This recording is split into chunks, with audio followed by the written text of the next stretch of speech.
So Chrysalis is a mental health charity or a mental well-being charity. We work with gender identity, and our members are those who are transgender, non-binary and questioning, and we also work with their family and friends. So not everyone who comes to us will go on to transition, but everyone we support is empowered to understand themselves better and to go on to make healthy decisions about their future.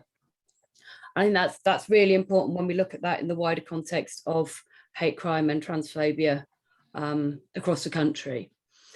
We've been involved in the Southampton Hate Crime Network since its inception. Parvin certainly, and Ahmed and Ian, I know you worked with Diane back at the beginning, and our research showing that all of the trans people who were within our service at the time had experienced hate crime was instrumental in that inclusion of gender identity as a separate strand in the Equality Act, and that reporting of transphobic hate crime by police forces across the country.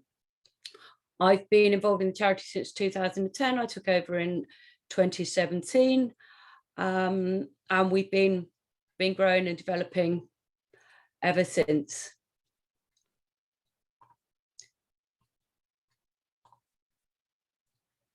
So being trans means that your gender identity does not align with the one you're assigned at birth. It's just an aspect of who you are. There's no ideology behind you. It's like, this is what I was assigned, but I know me better than anyone else, and I know that that's not right. Many trans people, like I said, will transition, and there's this amazing space in the middle opening up, which is a non-binary space, allowing people to be much more true to their authentic self without having to go, oh, I'm going all the way over there, or I'm going all the way over there. Transition is a social thing. There are some medical things that some people will go through, but more specifically, it's social. It's coming out, it's being visibly trans. But if you choose to be out about being trans, you are opening yourself up to abuse. For most trans people, there is no choice. Yeah, it's come out or die. But in doing so, there's an additional fear that you're going to get abused. Throughout this presentation, I'm using the term trans with the star, trans plus, to refer to anyone who's transgender, non-binary or questioning. We also use TNQ as an abbreviation. It's just the biggest umbrella that I can stretch. And I've got the inclusive pride flag here. I'm going to touch later on about inclusion within queer spaces and how making that rainbow flag much more obviously inclusive has really made a statement that trans people are welcome within queer spaces. So I think we're all encouraged to bring our whole selves to work, but actually, who can do that when to do so does mean a loss of promotion prospects, threats to your friends and family, and a constant barrage of office banter? And I've got some really quite startling statistics to share with you. Like I say, it's an aspect of human diversity. What am I going to cover? I'm going to talk about transphobic hate crime, and yeah, over a 350% increase over the last few years. And that's not just because people are reporting more, it's because it's getting worse. Yeah, it's great people are reporting, but it's getting much, much worse. I'm going to look at the underlying transphobia that drives the hate crime. I'll talk about the mental health impacts of living with transphobia. And then I'm going to take you through the support that we offer to people, both short term and in the longer term, recovering from a lifetime of abuse, of denial, discrimination. So what is transphobic hate crime? What is any hate crime? It's something carried out because of hostility or prejudice based on a protected characteristic, something that is an aspect of you over which you have no control. This is just who you are. And we're actually finding that people are experiencing transphobic hate crime because they're assumed to be trans, because they don't present in some kind of societal gold standard of what a woman or a man should look like. So anyone who has differences in their gender expression, in their personal expression, can be a victim of transphobic hate crime as well. Also, people who are friends and family are experiencing hate crime, and those who are assumed to be friends and family. Some of the types of crimes and attacks I'm going to talk about are specific to trans people, or more felt by trans people. Many of them are driven by ideological objections to people's existence or their right to determine themselves. A lot of them are driven by underlying misogyny, and absolutely all of them are exacerbated if you are someone with more than one protected characteristic. It just as one quote, you can't be trans, it's just your autism. So, you know, it's hitting on every single level. I'm going to show you a short film from the BBC, so you're not just getting bored of my voice. Please tell me if you can't hear it. That's him, and then hit me in the face and spat on me. He was saying to me that I'm not a real man because I haven't got the strength to fight him off. If you were to experience another transphobic hate crime, would you report it to the police? No. Probably not. You've probably been hearing a lot of discussions about trans rights recently, with celebrities and politicians and authors all having their say. Well, I wanted to investigate the real violence that trans people experience just for living their lives. After contacting every police force in the UK, I found out that reports of transphobic hate crimes have quadrupled in 5 years. And when these attacks happen, some trans people feel like they have nobody to turn to. If it's a trans person, it's okay because it's justified because they're trans. Terrell has experienced a number of attacks just for being trans. In one, a partner suddenly turned violent in the bedroom, punching and spitting on Terrell. Takes it home as to like how literally just exist as you are and still have people use you as like a punching bag. Earlier this year, Terrell was raped and assaulted. The person screamed transphobic slurs. Terrell says the police didn't take the case seriously. The witness report basically painted me out to be like I was wasting police time. After being physically examined, mentally examined, like all that stuff happened to me. I had no support work, no mental support work. I had to find all that help myself. And then a lot of things just kind of went downhill from there. Like my life pretty much went downhill. Do you regret reporting that to the police? Yeah. Jodie felt she had to leave where she was born, a village in the East Midlands, after years of transphobic abuse. There was a solid year where I didn't leave my room out of fear. She's been living on a friend's sofa bed for the past 5 years. And this is the bed? This is the bed. So, technically, you are sofa surfing? Technically, but let's be nice. Jodie hasn't had a job since 2018. I've experienced in every workplace I've been in permanently some level of transphobia, explicit, implicit, like the straight up say a slur. When you get hate crimed in one, it's easy to imagine it hate crime in anyone, but it's not being trans, it's how you are treated. It is no longer going to be possible for me to make a living doing a job I like with people I like. That's not something I'm ever going to get to do. If you were to experience another transphobic hate crime, say it happened today, would you report that to the police? No. You just want to know that it's okay to be you. Like, That's what feels like it's missing. You just don't feel protected. Our investigations found that transphobic hate crime reports have surged from 649 to 2,948 over the past 5 years. That is a 354% increase. And yet, the UK's only specialist LGBT anti-violence charity thinks the numbers could be higher. We know from our own research at Gallup that only about 1 in 7 trans people report their experiences to the police when they suffer abuse and violence. The National Police Chiefs Council told me.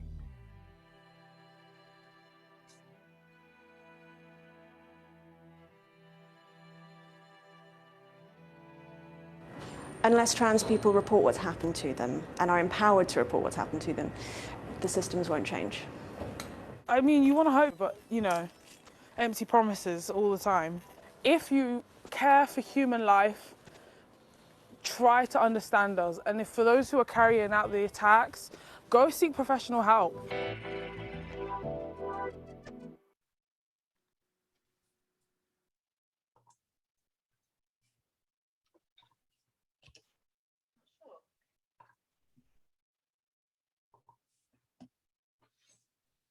Thank you. As you saw there, being trans means there's nowhere safe. Literally anyone could attack you, male or female.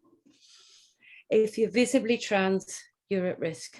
If you're not visibly trans, you're going to hear it all the time. Yeah.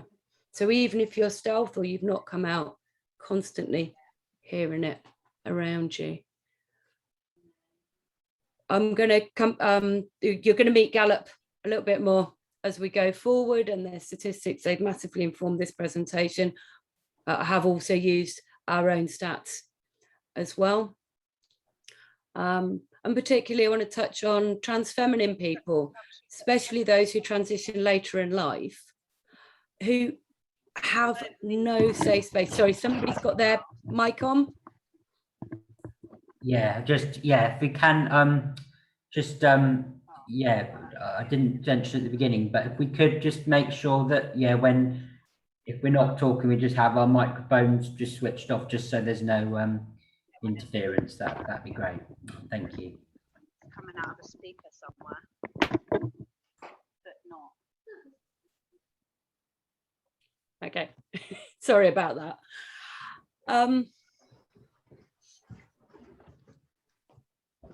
We're often told, oh, you should report it, you should report more. We get, why aren't people reporting it? We work really closely with Hampshire Constabulary, and in Hampshire, we do have a higher report rate. But most of our members, when you ask them about hate crime, they'll talk you through it.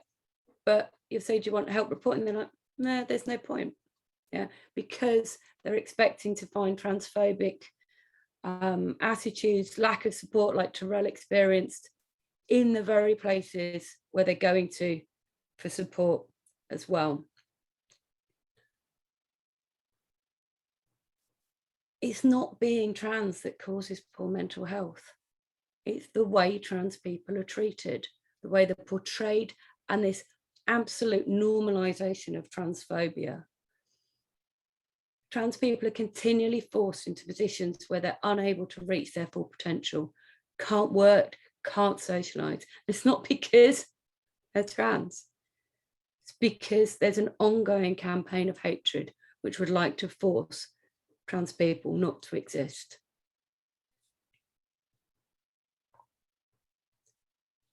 I'm going to take you through findings of a very recent Gallup study. If anyone's interested, there's references at the end. It's pretty damning reading. I've always been pretty angry about how badly people are treated in society. I can't say that reading 54 pages about transphobia made me feel any happier. There's some really nasty stuff in there. I've just picked out a few of the stats. So it's not always a hate crime, but it may well be a hate incident. Yeah. And so because people are finding those hate incidents, they're not looking for support for hate crimes. And I'm sure I'm talking to a lot of people who've got a similar experience in other areas. If the environment is toxic, why would you ask for help?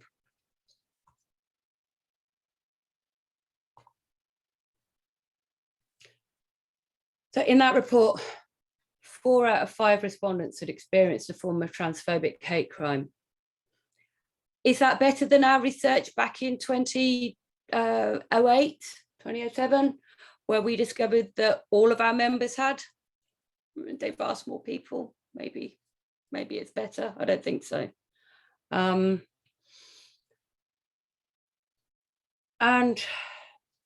nearly 1 in 5 had experience of sexual assault or the threat of sexual assault. And I think this is something that affects trans people disproportionately and LGBT people more widely, that by sexual assault, you can force a person to comply, conform, or to just demonstrate to your own self that clearly it doesn't matter what they say, you force them into that situation. So therefore you must be right.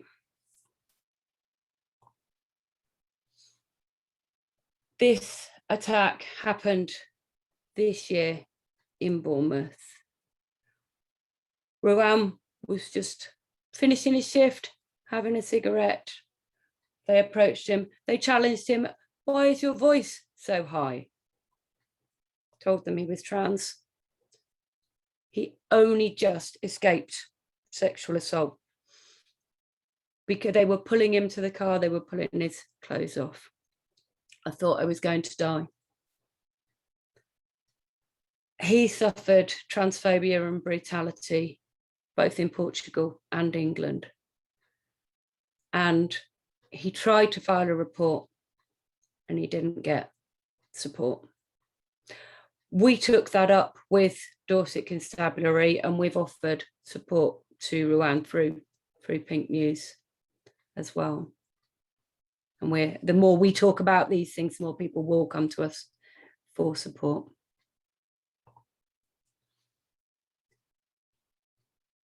Where is it happening? Everywhere. Yeah. At work, in the street, online, where have we spent the last 18 months?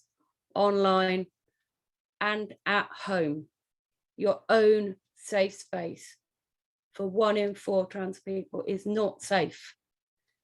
It's no coincidence that there are more LGBT young homeless people in London than in the wider population. Something like 25% of young homeless people are LGBT plus.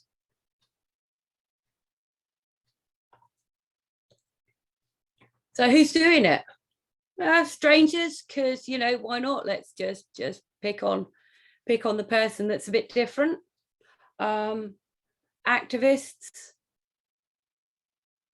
I'm not exaggerating the level of active hatred directed at people because of protected characteristics. And again, I know I'm speaking to people who experience this in other protected characteristics. So nobody's claiming that this is the only thing, but just the same, it's something you can't change. And how do you know if that person that you've just trusted and let into your life is actually somebody from an activist group? Because they don't put it on their profile. And I talked about that inclusive pride flag. It's really important to know that LGBT plus communities are not a community. We are a lot of different individuals who happen to share protected characteristics. We think differently, we experience differently. However, we've all experienced prejudice, denial, discrimination. And yet there are movements within LGBT plus communities to exclude trans people, particularly binary, trans feminine people come in for abuse from literally everywhere. So, yeah. 58% of the respondents had experienced 10 or less incidents over the past year. Okay. But what about the 16 who received over 100 incidents? Over 100 in a year. And out of those 16, 11 identify as women or trans feminine. They typically are, or feel they are, and feeling is a lot of this, more noticeable. Almost every trans feminine person I've spoken with before she comes out, one of her biggest worries is looking like a man in a dress. Yeah. Now, if she has to come out to survive, if transition, because she is trans, she needs to be authentic. Otherwise, she is not living at all. And then she's got 4 years waiting on the NHS before she even starts any kind of hormonal support for her transition. She is going to look like the person who's lived her life 30, 40, 50 years growing up, living through with testosterone. The more we can normalize it's okay to be trans, the more we can say, you are you and you are amazing. And the easier it's going to be for her, the easier it's going to be for everyone. Because those waiting lists aren't coming down.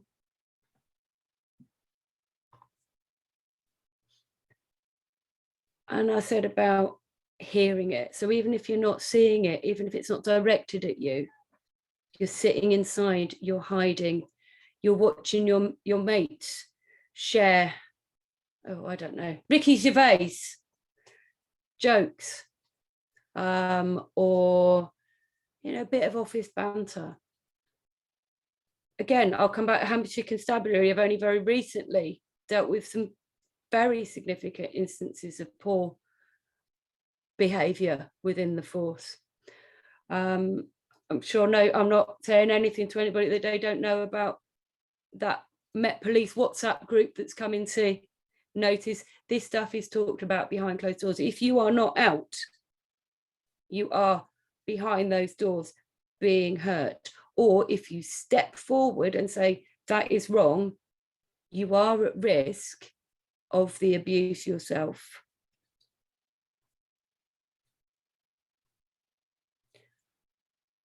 But encouraging a culture of respect and inclusion starts with leading by example.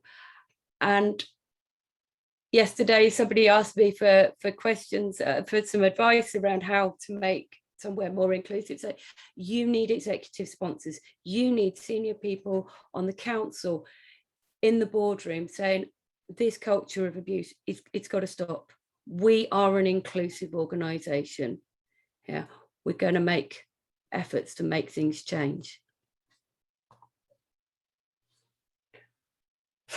What types of abuse? The slide is pretty small, so I'm just going to run through those different kinds of responses. So from the top down, 152 of the respondents had experienced invasive questions, typically about what genitals have you got, or what genitals do you plan to have?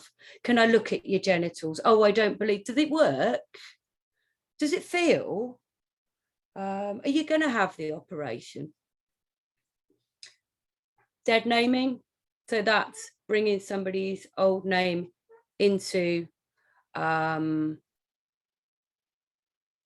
public sphere. So maybe it's around the dinner table, just refusing to acknowledge that you are who you are, or maybe it is outing you to colleagues, to your new employer, to people in the street. Verbal abuse, freak, pervert, online harassment, discrimination, being treated as diseased, yeah, filth, don't come near me, crossing the street because you are vermin, you are vile, outing you, threats of physical assault, offline harassment, threats of outing you, and I'll come to that later, threats of sexual assault, death threats, doxing, and threats of doxing. And again, that was a new word for me, so I'm going to explain it a little bit. Physical assault, sexual assault, damage to property, blackmail, because this is something that still people feel shame, fear for, and other. 7% of those respondents had experienced sexual abuse. And this is what I say about disproportionate impact. So it's 2.9% in the wider population. Rejection by partners and family, and humiliation by potential partners. You start off, you meet somebody on an app, in person, it's all going well. You may even have come out. Yeah. Who else has to come out about their past the first time they meet a new potential partner? But trans people have to, because otherwise they're risking even more threats of violence. Oh, no, it doesn't matter. It doesn't matter. Oh, you still got that, right? Well, I'm not interested in you now. You've just connected with this person, and it's, yeah, because they don't mean anything. I did say it wasn't going to be an easy presentation. Doxing, something that we're becoming more aware of. We're all taught about internet security, keep yourself safe, so on and so forth. And yeah, for everybody, you want to keep your bank details safe and stuff like that. But if somebody's got something against you and they start digging in, they start looking, and then they threaten you, they can ruin your life. No, we just want to show you another video. I didn't test this one, so fingers crossed it works. Coming out is never an easy thing to do, and I can't imagine being put in a position where you have no.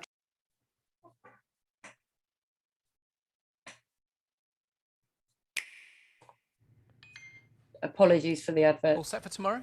All set. Where you have no choice, but that's exactly what happened to our next guest. She's an incredibly talented makeup artist and influencer who revealed something incredibly private last week. Take a look. Hello guys, it's me, Nikki. Today I am here to share something with you that I've always wanted to share with you one day, but under my own circumstances. And it looks like that chance has been taken away from me. When I was younger, I was born in the wrong body, which means that I am transgender. But there's one thing that I really, really want to make so clear to all of you. I am me. I am still Nikki.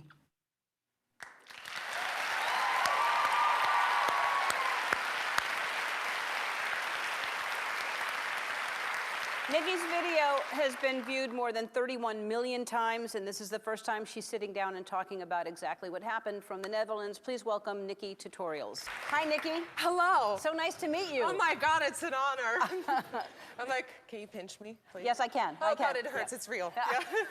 So thank you for sitting down and talking to us. And I know that this is a tricky situation, and a lot has happened. But you found out that someone was, they were blackmailing you and threatening to reveal something. Yeah. How did you find that out, and is that why you posted this? Well, a couple of weeks ago, I got emails from a certain person, and he was not okay with the fact that I was lying and wanted to expose that. So he had a very pressuring tone of voice, and he was like, if we don't get an answer by tomorrow, it's out. And I feel like his entire goal was with this to destroy my life. But plot twist, that didn't happen. No, it did not. So the response has been fantastic, I know. It's been unreal. Good for you. I remember uploading the video, I was like, oh, I gotta do it. And I started crying, and my fiance, Dylan, was right next to me, and he was like, you can do it, you can do it. So he really pushed me to post it, and he was like,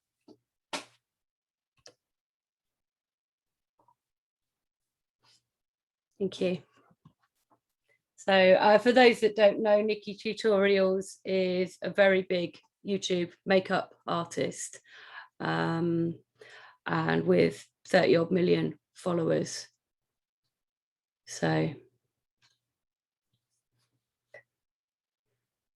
choice, but that's exactly what happened to our next guest. there we go. Nowhere's safe. So why did that person think that they could force Nikki to out herself, to come out in public on their schedule, not at her own choice? She wasn't hiding she was trans. And why is being your authentic self lying? There's been a 400% increase in stories discussing trans people in the last decade. It's like, oh, great, trans people are in the media. Isn't that wonderful? Everybody knows a bit more. And there has been some fantastic outcomes from that, because more people are going, oh, this thing in me, this thing that's always been here, oh, maybe I'm not a complete freak, loser, mess up, whatever, insert adjective here. Oh, it's real. Wow. Oh, and there's something I can do about it. That's great. And people are being empowered to find out that stuff younger. So they're not going through 50 years of testosterone poisoning. They're not entering into unhealthy relationships and so on and so forth, because they can see themselves. There is an increase in role models, but at a tiny fraction of that 400% increase, because the vast majority of that stuff is transphobic, it's surgery focused, it's medicalized, it's all about the coming out. Even that article by Ellen, as it goes on, talks about Nikki's trans history, not about her professionalism, and so on and so forth. For those who aren't aware, the term cis literally is the antonym of trans. It means that you're quite okay with the gender you were assigned at birth. That's all. At the moment, we think that's about 95% of the population, but who knows? The more people I talk to, the more people I find who say, oh, hang on a minute. What about this in me? Because people are exploring and learning more, language is changing and improving all the time. Again, with the research is all in the at the end of the presentation, so if anybody wants to follow these stats through. I'm not a great fan of just presenting random numbers. I think everybody should be able to go back to the original source. So that research with journalism professionals, that was a qualitative study of nearly 50 senior professionals in the media industry. And if they're saying there's a perception of increased hostility, and we're all saying there's a perception of increased hostility, there is increased hostility in the media. 65% of trans people believe it's necessary to keep their gender identity secret from colleagues to stay safe. 65%. Bring your whole self to work, yeah? Be authentic. That's great, isn't it? No, not if you're trans. And there keep being legal challenges. And the most recent one, a judge upheld a complaint and said that profoundly offensive views, whilst profoundly offensive, must still be tolerated. It's relentless, you know. You don't decide to be the head of media for Stonewall if you're thin-skilled and not good at your job. But when it's vitriol after vitriol, threat after threat after threat, it's going to break you. We explore their experiences with all of our new members. And, you know, we know our support helps, but at the beginning, people tell us voluntarily. So I think this is definitely going to be underreported of how being trans has affected their mental health. Over 65% of our new members in 2020 said it's had a negative effect on their mental health. Over 60% are living with anxiety and depression. It's massive. Trans people top every single metric around poor mental well-being, poor housing, suicide, self-harm. And that's not because we're trans. It's because of that abuse, denial, and discrimination, and the fear of experiencing that as well. Being told you're not trans, being told you can't accept support, access support, so on and so forth. Being abused in relationships, not being allowed to transition, having it held over you as that dirty little secret, having to hide your nature, having to get changed in a toilet so that you're not outed. In 2019, I took an overdose with the aim of killing myself. Having survived and received subsequent hospitalization for 3 months, I finally realized I had to do something to live with my female inner life and let my male pretense go. So I started down the route of transition. Already, I'm a much happier person, more balanced, and finally with a feeling of peace. My confidence is building, and being in the Chrysalis meets is totally central to my well-being and continued transition. But so many quotes. Every person I've spoken with talks about getting down to here, and this is the only option.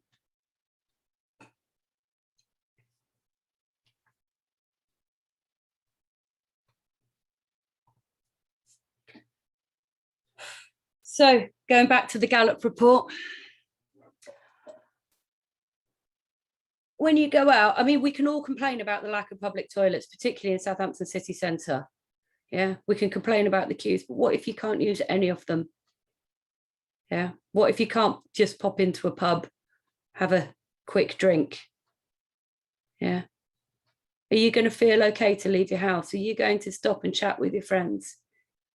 Yeah.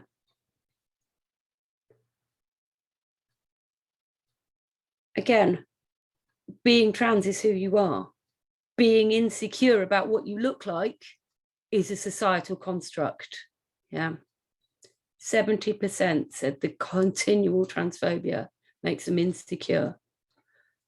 It exacerbates your gender dysphoria if you're constantly being picked up about the fact that one aspect of your body gives away the gender you were assigned at birth, your secondary sexual characteristics. Then it's going to make you focus on that aspect of yourself, especially when you're going to be waiting 5 years at least for medical support on the NHS. And if you're transmasculine, there is no medical support in the UK for anything other than top surgery and hormones. Nothing. It used to take around 10 to 15 years for a transmasculine person to complete a full medical transition, if there is such a thing. Now he's never going to do it. The andrology centres closed. He didn't get their continued NHS contract. Now, luckily, we've got NHS professionals on our board and they are able to apply some pressure, but we are just one small charity, growing, but still small. And we're here to support our members. That's what we do. We support their mental well-being. We hold them while they deal with everything in the outside world. And that bit at the bottom, you experience it happening to someone else and it makes it worse for you. That we hear all the time. And you come into safe spaces, you come into trans safe spaces. And one of the things we will do is talk about the challenges and the vicissitudes of living as someone who's trans in this community and this culture.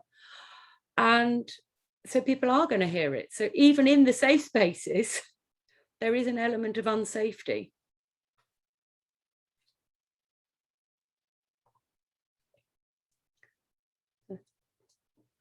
All feeds in on that low self-esteem and the internalized hatred. Even if your family's supported, even if you're coming to our groups, you're still going to get these messages.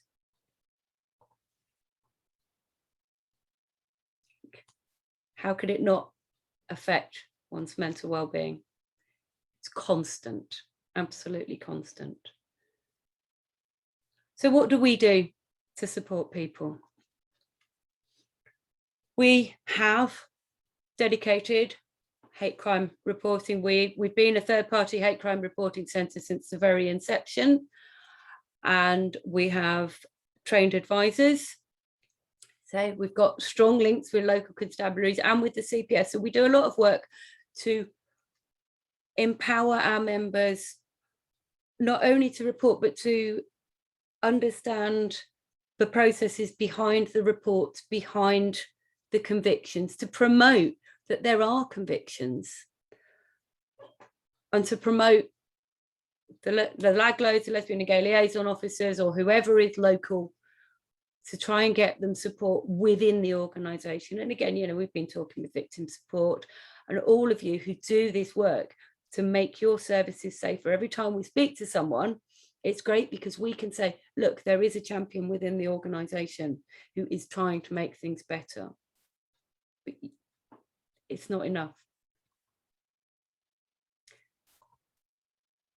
We offer that support to members and non-members. So we'll get any kind of initial inquiry. And we always ask people, have you been a victim of hate crime? Do you want support in reporting it?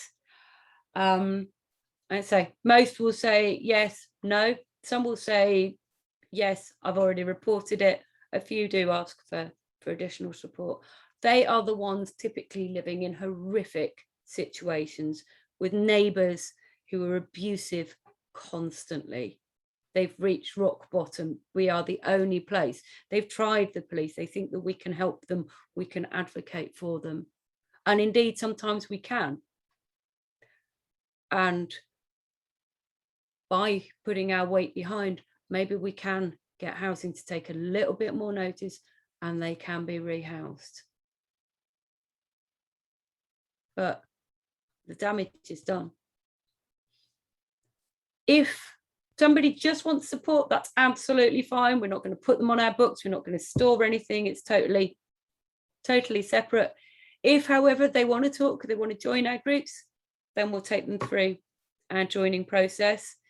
We take them through the assessment and then the consultation. That's about 3 hours that we're speaking with someone. 2 separate members of the team will speak to someone at that point, finding out more about who they are and, you know, really checking out that our service is what they need.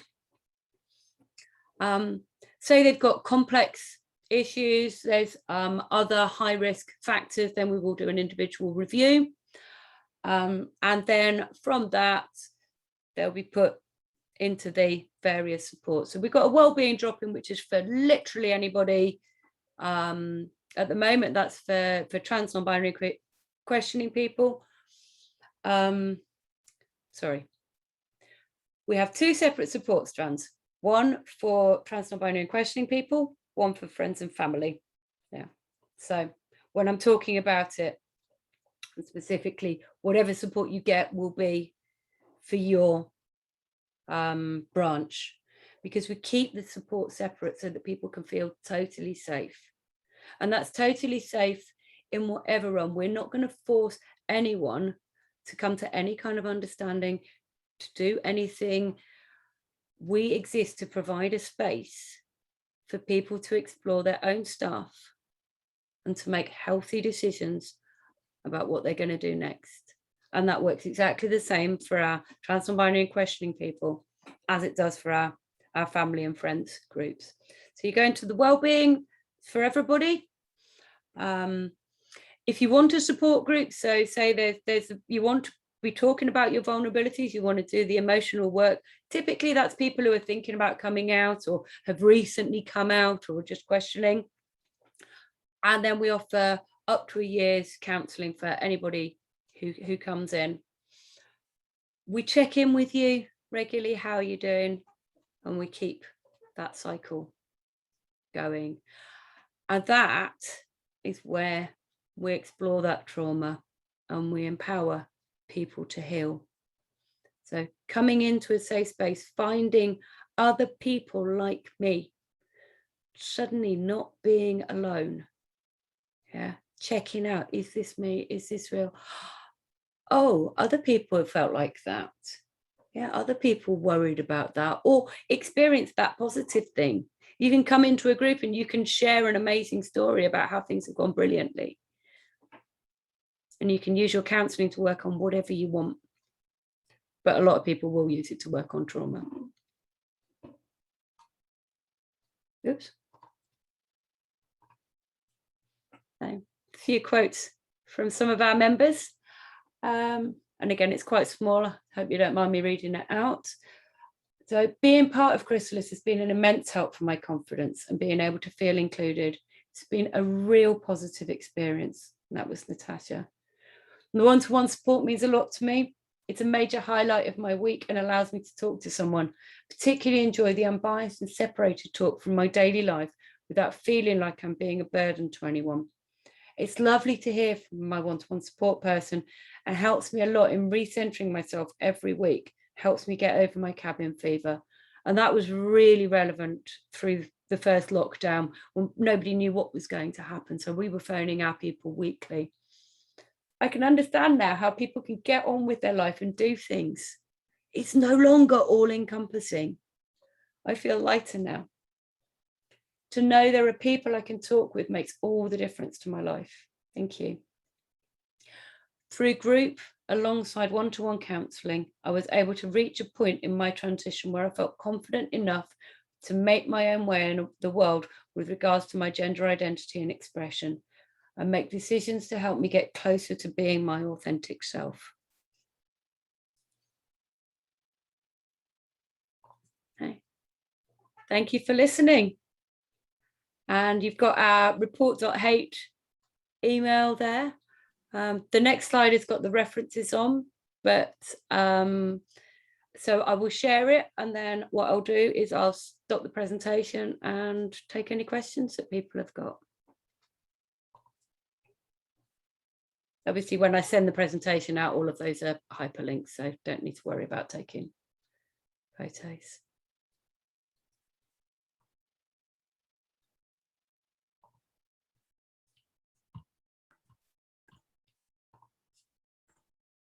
Thank you. Okay. Have any questions for Andy after listening to the presentation today? Hi, Andy. Hello. Hello, I work with young people. I work within the Youth Offending Service. I'm a restorative justice officer. So I work both with the victims of crime and the young offenders committing them. And we have had, well, I've been doing it for 13 years, but I have had a few cases where there has been hate crime, assault on people due to them being transgender. Is there any advice you would give for the work I could do with those young people to help them to put them in the victim's shoes or to try and develop any empathy? Because it's very rare that the victims want to speak with me. I have had cases where they do want to speak with me about the impact or have involvement in restorative justice, but more often than not, they don't. Mm-hmm. Or any advice about how I can try and better try and engage them to open up to speak with me? I think the first thing is normalise gender identity, gender diversity. It just normalize pronouns on your email, and don't be afraid if somebody goes, oh, why have you got them on there, to talk about it a bit. Be that ally that uses language that talks about gender neutralizing language, or talks about we were talking about nibblings yesterday, which is just a gender neutral term for nieces and nephews, and then somebody's like, well, why are you using that? It's like, oh, because it's inclusive, people who have periods and so on and so forth. It just that change in your language, because it's not personal to you, normalizes it, so you can be brave for other people. I think as far as trying to engage with the young people's empathy, or with anyone's empathy, it's those things like literally nowhere is safe. Imagine having nowhere that's safe. Imagine noughts and crosses. I think my child's just reading noughts and crosses, and that the way that portrays, you can't change this. Yeah, this aspect of you is the only thing that anybody sees about you. Yeah. So if everybody with a particular kind of nose was always picked on, I don't know. I don't work with young people. I think from an adult perspective, from this perspective, I think it's about normalizing it. It's about not making it funny. Yeah. It's about shutting down people who think that standing on stage and kicking down is funny, is a way to make money. Ha ha, I'm a millionaire, therefore I'm going to be mean to people. I'm not quite sure sends the right message. Yeah, it's challenging the politicians. It's challenging all of those things, and being visible, but not burning out yourself. Yeah. That thing you mentioned, Noughts and Crosses, is that a book? It's a book about racism. Mallory Blackman. If it's, I think my copy's 2016. It was groundbreaking when it came out. I'm sure there's many more that have come out since, but it turns it on its head and just makes you think differently. There's loads of, sorry. No, I was going to say your presentation would be a great resource for me to try and use some of the information to put some kind of impact session together. If the victims don't want to speak with us directly, then at least we can have it to hand from a victim's perspective. Yeah, no, thank you. That Gallup report is worth reading. There's another one about the whole of Europe, and I think it's important to recognise that the UK is bad and getting worse, and the only people that can stop that are the people that live here. Yeah, we are fast becoming a country where it is unsafe to be trans. We're dropping behind South American countries. We're dropping behind Turkey. We certainly dropped behind Ireland, Malta, all of these things. Anytime they say, oh, self-ID, well, yeah, these things should just be natural, because it's about respecting individuals. Yeah, but looking at that 400% rise in media stuff, it's not nice. Thank you. Hi, Andy. I have a question, if that's okay. We have actually met before. I'm from Solent University. So I was in the training that you delivered last month. I just wanted to double check. Solent is also a third-party hate crime reporting place, but I just wanted to check, can we directly, with the students' permission, can we do direct referrals to you ourselves, or would we need to get the students to contact you? It's always better if the individual contacts us. Yeah. What I've done previously, and it's pertinent to hate crime, is sit with someone, make the phone call and hand it over, and that really does help, because I can break the ice, but it's their private stuff. Yeah. So Yeah, that's good to know. Thanks. but yeah, did and equally, if you wanted to give us a shout about anything, you can always do that. Great, thank you. Thank you.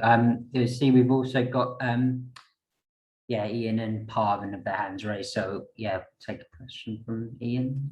Thanks. Hi.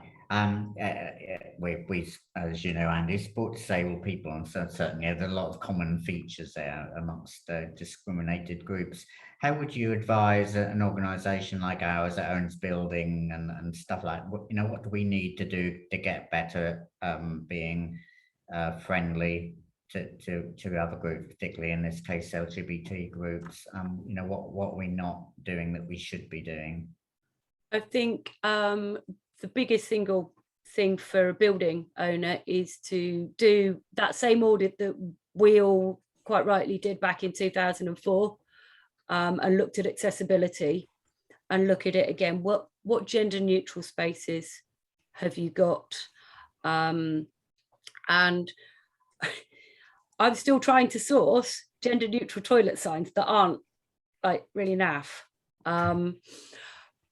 But that kind of thing, you know, if it's got just a sit spot in it, then just label it as a place for seating, you know, that kind of thing. Take the gender out of spaces that don't need it. And I think the more you take it out, the more you find spaces don't need it. Policy review, every time your policies come up for review, just change the language. Switch it from he stroke she to they. You've just included everybody. Yeah, I think, and that's interesting. We've got an AGM and an EGM next weekend where we are going to change our constitution to make it gender neutral, which is a kind of side issue to the main point, but at least it, you know, but yeah, it'd be good to work with you as to how we can incorporate some of those thoughts, particularly within the building, but in the wider culture of the organisation as well. That's brilliant. It's little things like that that send that message. I think nobody's going to get change instantly, but the more small changes there are, the more unstoppable it becomes. Thank you. Thanks. Pardon? Oh, hi. I just wanted to know about faith and faith communities and their attitudes, not only to the trans community, but also if you have an example of somebody who actually was a priest or a whoever and wanted to come out as trans person. People in faith who've transitioned. Yeah.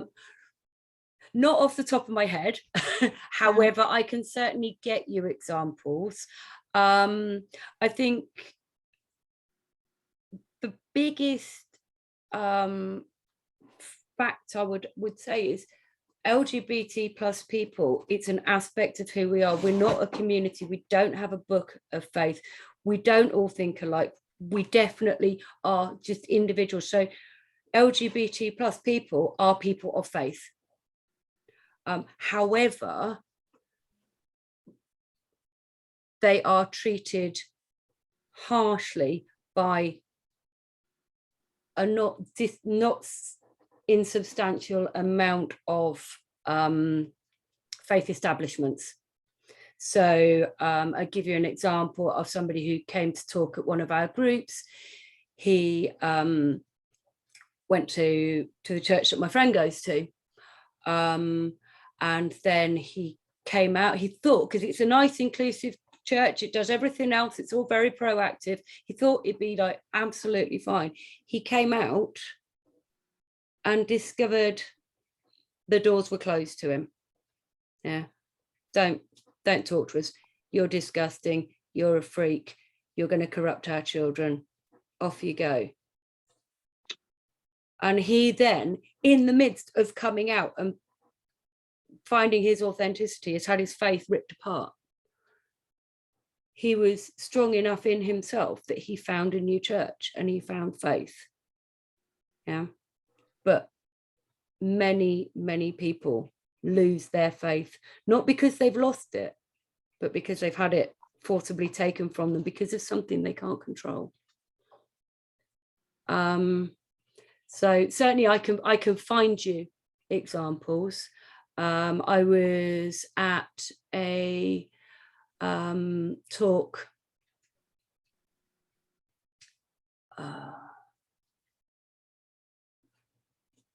no, I'm sorry, I'm trying to remember. I think it was Lesbian Awareness Week, hosted by Diva magazine, and one of the panels there was looking at being queer and of faith.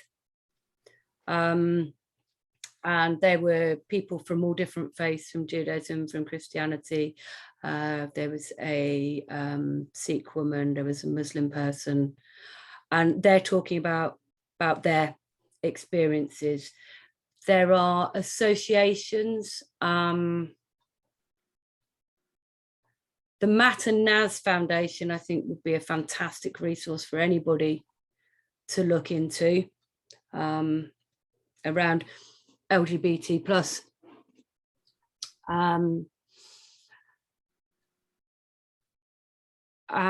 yeah, if somebody wanted to get in touch with us, we could certainly give them those references so that they can keep their faith and be authentic. So we try to make Chrysalis as accepting, open, and for everybody. The fact that people can come to us and never ever be out is also important. They can come to us and it's literally the only time that they're out, the only time that they can feel safe, and that's fine. Transition isn't for everyone. Yeah, sometimes other parts of life are more important. Lots of people put it off for decades, and some people put it off forever, but it doesn't mean you're not trans. It doesn't mean you can't come and just occasionally let that mask down. Yes, what I find interesting is that, particularly from a faith perspective, is, we believe God is love and God provides for everybody, whether it's material or health or whatever. So God is the big provider. And if God loves people and he provides for all different people, yet the churches, the mosques and other faith institutions actually think that it is their right to be judging and to to promote the hatred. Yeah, and to promote the hatred, and that is a lot of. I don't know if it will ever change or not in my lifetime, certainly, but it's something that we cannot give up on. And the oppression, and you were on my course, Andi, the cycles of oppression are so entrenched that it is difficult to actually break the systems to a point where it's a fair system. Yeah, and I think that's one of the things that's so great about increased visibility and about more role models. And Imam is the organization for Muslim LGBT people. They're fantastic. They're nationwide. Yes. Seeing people of your faith being able to transition and to thrive, because that's the thing, just surviving isn't good for anyone. We all want to thrive. Yes. Thank you. Thanks. Thanks, Parvin. So we've also got a question from Rajni. Do you want to go next? Yeah. Hi, Andi. Thank you. That was really, really great and impactful. Mine's more of a comment, really. It's more to do with mixed messages that we start giving youngsters from the beginning, because we're coming up to now Christmas, and of course the pantomime dame will be in there, and you're already getting youngsters to have that attitude even before they know what any of this is about. And this is just a cultural thing that's been, I don't know how long pantomimes have been around, probably, I don't know, a couple of centuries, I don't know. So it's a very difficult thing then for them to then, as they grow up, to get the differences between a pantomime dame and the reality of what people are facing. And you've just so my child is in a pantomime and there will be a dame, and I find that very, very hard. I know of our members, our volunteers who've had to step back from acting, from doing panto because of exactly that. And I think it comes back to what I was saying about everybody out here who's an ally, you for whom this is not your personal fight, you can be our strength in that. Because if you say, well, actually, can I just take you aside and explain why I feel uncomfortable with the pantomime dame, because I know that it affects these people. Yeah, you can also inform that change. There's so much great pantomime out there that does not use the dame trope. And yeah, I'm making a resolution as I'm talking here now that I need to speak to that person. I need to get over my own challenges as a parent, as somebody who's an outsider. So my child goes to a different group. It's not my space.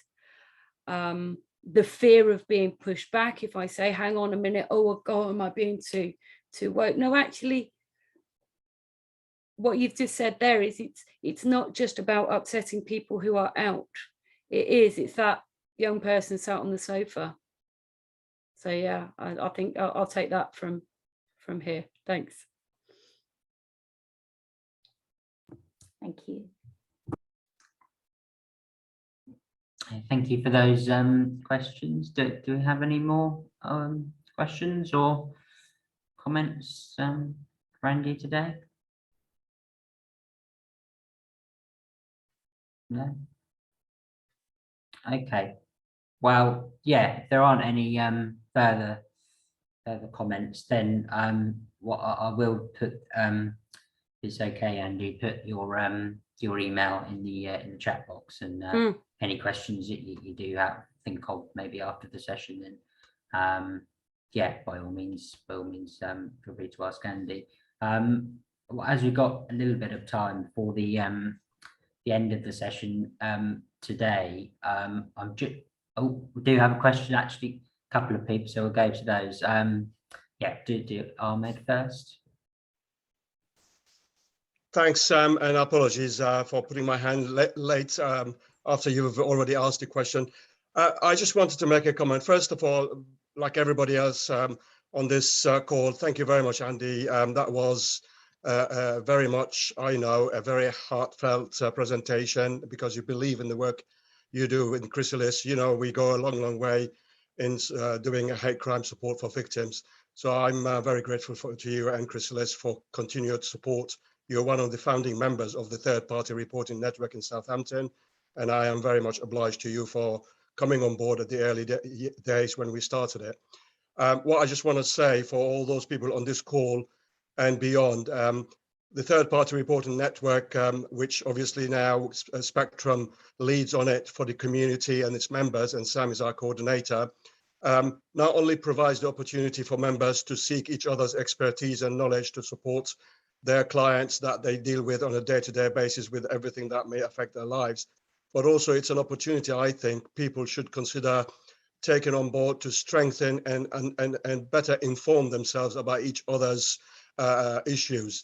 I think that makes the network that much stronger, and also makes the members themselves very much able to provide that service to the general public, whether they are from one of the strands or not, because that, I think, is what makes our city in Southampton, and I don't want to say that it doesn't happen anywhere else, but in Southampton, despite the fact, and I'm sure during our meetings when we have it every 2 months and recent information, you would have realize that Southampton has the highest proportion of hate crime in the whole of the county.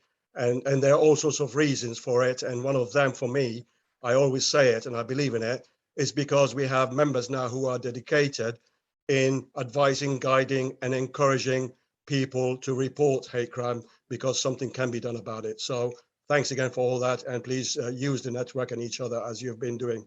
So thank you again, Andy, and thank you everybody on this call. Thanks, Ahmed.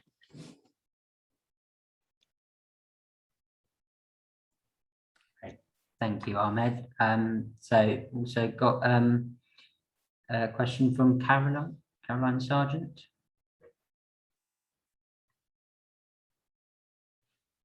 Hi, sorry about that. I did put a question in the chat, but I'm finding at the moment that there's quite a lot of, especially transphobic comments coming around trans women using women's safe spaces and that sort of thing. It's sort of in the news, it's all over social media, all that sort of thing. And I was just wondering if you could recommend any sort of reading materials or anything to further our understanding so that we can feel more confident in challenging those sort of comments, especially in the workplace and around that sort of thing. Literally I know anyone, no, I'd say anyone's lived experience. But there is a new book that's just come out.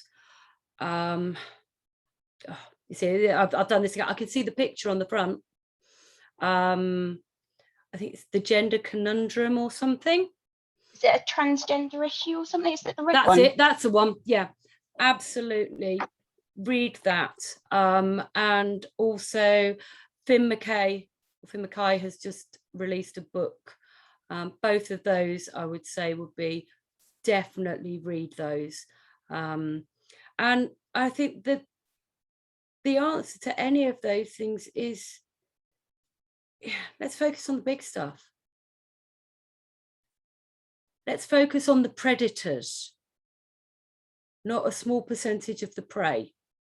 And I actually hope I've shown you that trans people are the prey in all areas. And every time we look over there, we've just missed all of the abusers. Yeah, because that's what they're doing. And I'm not even getting conspiracy theorist about it. You know, it's change your focus. So if you're trying to respond online, bring people back to the actual point. Don't engage with dog whistles. Come back to what we're talking about here. We're talking about men abusing women. Yes, hashtag blah, blah, blah. But that's really what we're talking about at this point, isn't it? So yeah, pull it back. Thank you. Thanks.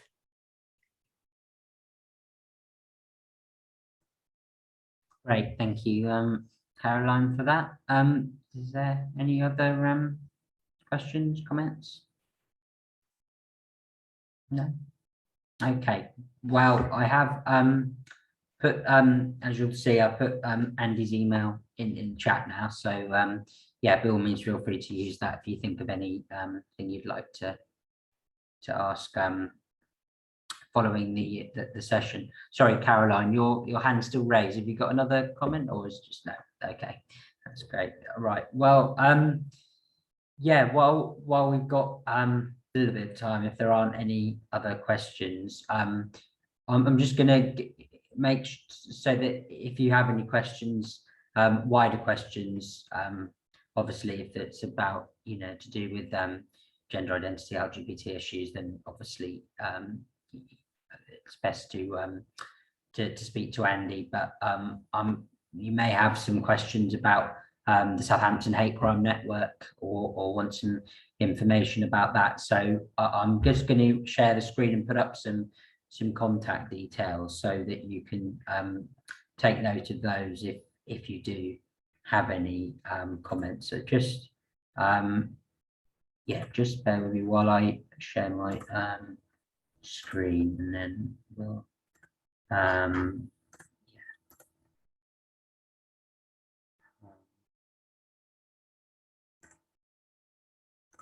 yeah. Okay, so hopefully you can see that. So as we've kind of touched on before, or briefly, the Southampton Hate Crime Network is a community-led initiative in Southampton to tackle hate crime, made up of a number of different community organisations, including Chrysalis and many others that support people to support lots of other different types of people and types of hate crime they might experience, for example, race hate crime, religious hate crime, disability hate crime, and sexual orientation hate crime. So a range of organisations that are dedicated to helping people on those issues and related issues. Basically we're a number of different community organisations that can be contacted to report hate crime and talk about their experiences as well to people that can understand what they're going through and that sort of thing.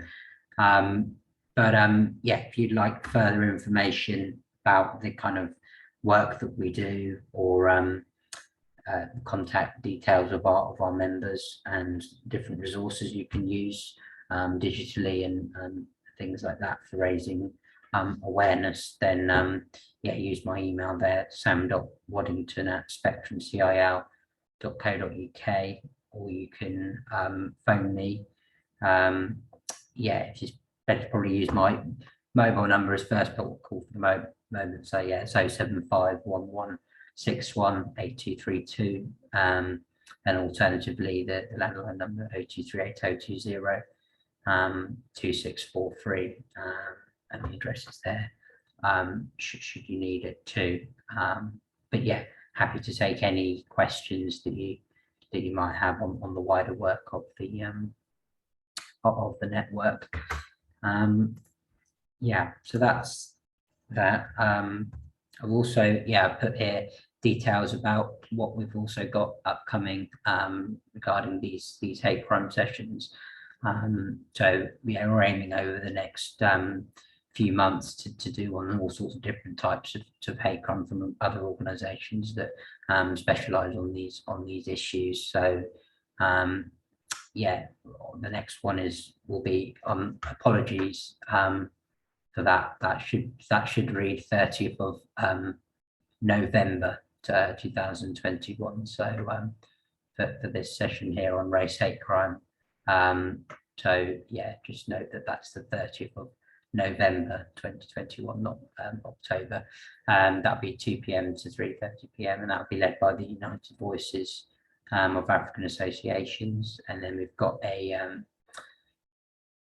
session on anti-Muslim hate crime by the Muslim Council of Southampton on the 23rd of December this year, 11:30 a.m. to 1 p.m.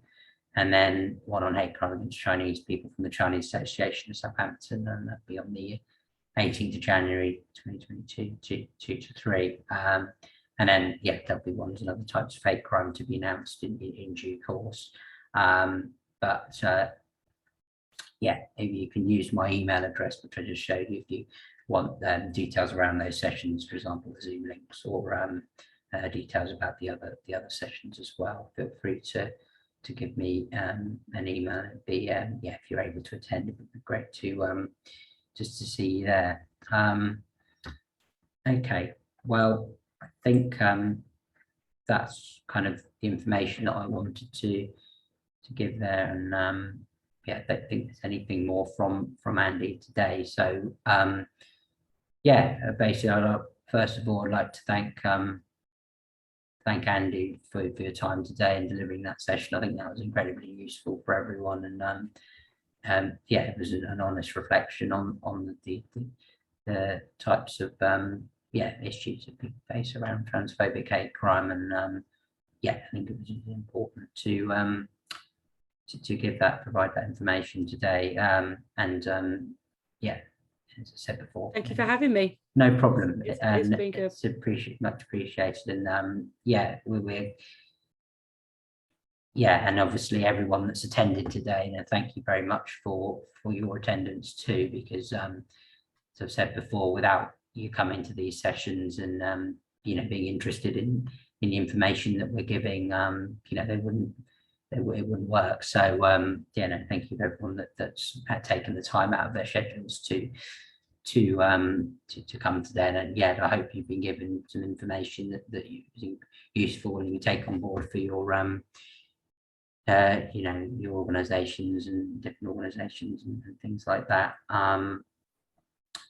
But if no one's got any further questions for today, I think that brings us to the end. So as I said before, you can I'll thank you for everyone for their emails, and I'll make sure you receive the presentations for today's session. And as I said before, we'll be putting the recording up on our network Facebook page as well. So if people who didn't attend that can view that. So please, spread the word around that as well. But I hope it's been a useful useful session to attend today, and many thanks to everybody for today. Thank you very much. No problem.